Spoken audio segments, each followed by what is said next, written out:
Ok, qu'est-ce qu'un bon investissement? Encore une fois, une bonne question. D'accord? Et même s'il y a des mauvaises questions, je ne pense pas qu'on va y répondre de toutes les manières. Mais écoute, un bon investissement. Déjà, pour faire un bon investissement, il faut sortir de la mentalité ghetto. Tu comprends? Mentalité ghetto, c'est quoi? C'est la mentalité qui te pousse en arrière. Encore une fois, ce n'est pas de la motivation, c'est du bon sens. La mentalité ghetto, c'est tout ce qui te pousse à faire des choses qui t'aliènent financièrement. Aliène ta mentalité parce que ta mentalité est aliénée, parce que tu n'as pas eu l'éducation financière et comme c'est la plupart d'entre nous, je n'ai pas eu cette éducation-là non plus, je n'ai pas eu l'exemple de bonne gestion financière et par conséquent, tu as une mentalité ghetto. Qu'est-ce que la mentalité ghetto? C'est dépenser de l'argent dans des biens qui ne prennent pas de valeur ou qui en perdent.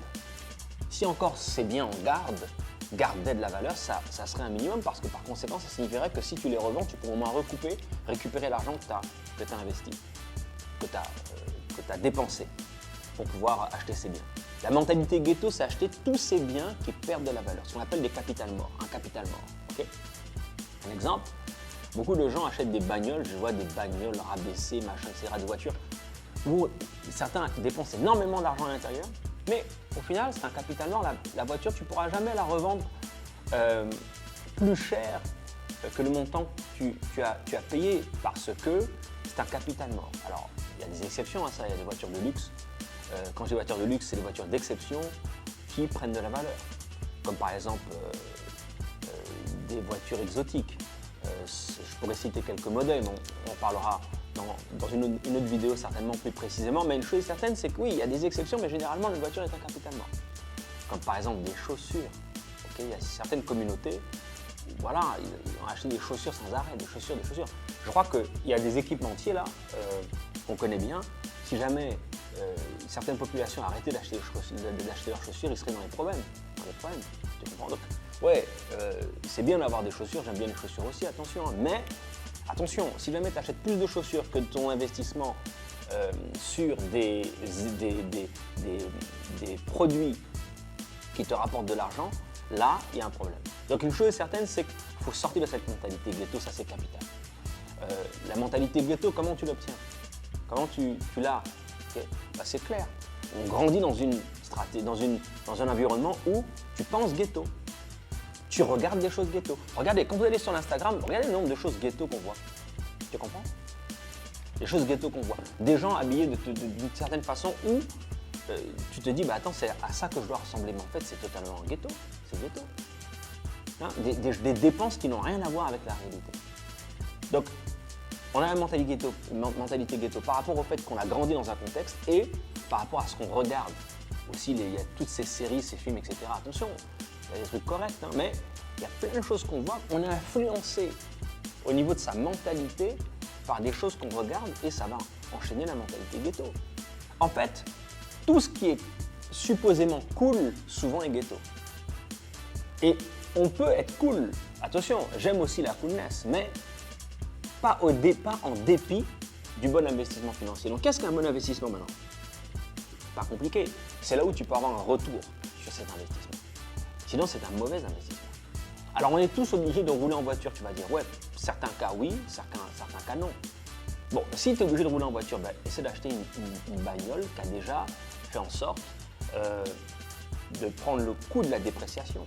Par exemple, c'est une idée aussi d'acheter une voiture neuve qui n'est pas une voiture qui va prendre de la valeur. Il y a certaines voitures que tu achètes neuves, c'est très rare, hein, mais qui vont prendre de la valeur quand tu sors de chez le concessionnaire. La plupart des autres voitures, tu l'achètes 1 an, 2 ans de vieillesse, parfois plus, hein, si jamais tu as moins d'argent et tu vas avoir un véhicule qui a pris le coup de la dépréciation. Après, il y a des stratégies, c'est un capital mort, tu fais une location, tu loues une voiture à long terme et si tu as une entreprise, automatiquement tu vas la déduire de tes frais, ça rentre en frais. Maintenant, un bon investissement, c'est quoi? On le sait, c'est là où ça va prendre de la valeur, je l'ai répété plusieurs fois, et maintenant on va donner des exemples. Un bon investissement, c'est avant tout dans toi-même. Ben oui, tu investis en toi et là, tu vas t'apercevoir que tu es la bonne personne, tu es la meilleure personne en qui tu dois investir pour assurer un retour sur investissement parce que tu sais de quoi tu es capable. Okay? Donc par conséquent, ce qui se passe, si jamais tu investis en toi, tu es sûr, que ce soit dans tes études, dans ton physique, ta sportivité par exemple, si tu es un sportif, peu importe, tu t'investis en toi pour être certain que tu vas générer du revenu avec ce que tu as appris ou ce que tu as investi en toi dans le futur. Ça c'est un. 2, une entreprise, je dis toujours, les entreprises avec les revenus récurrents, c'est les meilleures entreprises dans lesquelles tu peux investir. Tu investis dans une entreprise, tu crées une entreprise ou tu rachètes une entreprise et tu es sûr que chaque mois, parce que c'est des revenus récurrents, donc tu as un produit ou un service que tu fournis à une clientèle qui va te rapporter de l'argent mensuellement. Après, tu as bien sûr l'immobilier. Dans la plupart des cas, pas toujours, mais dans la plupart des cas, quand tu investis dans l'immobilier, donc tu achètes des immeubles, tu achètes, comment dirais-je, des appartements, tu achètes des maisons, tu es capable de faire une plus-value à la revente ou même de générer des revenus de loyer. Par conséquent, ça te fait, comment dirais-je, des revenus supplémentaires. Après, tu as tout ce qui est le portefeuille d'actions, obligations, l'assurance aussi, dans laquelle tu peux investir. J'en parle dans le guide Comment cartonner en affaires, qui est disponible gratuitement. Hein. Tu peux le télécharger, c'est gratuitement, il y a le lien qui va s'afficher. Donc, tu peux, comment dirais-je, télécharger le guide et je parle en détail de comment investir également dans tout ce qui est financier, assurance, etc. Donc, la chose à retenir, c'est dès que tu sais que ça va perdre de la valeur, n'achète pas. Il y a des choses que tu seras toujours obligé d'acheter parce qu'il faut quand même vivre. Okay, mais dès que tu sais que ça prend de la valeur, évite d'acheter. Tous les gens qui achètent des choses dont ils n'ont pas besoin, qui va perdre de la valeur, finissent dans des problèmes.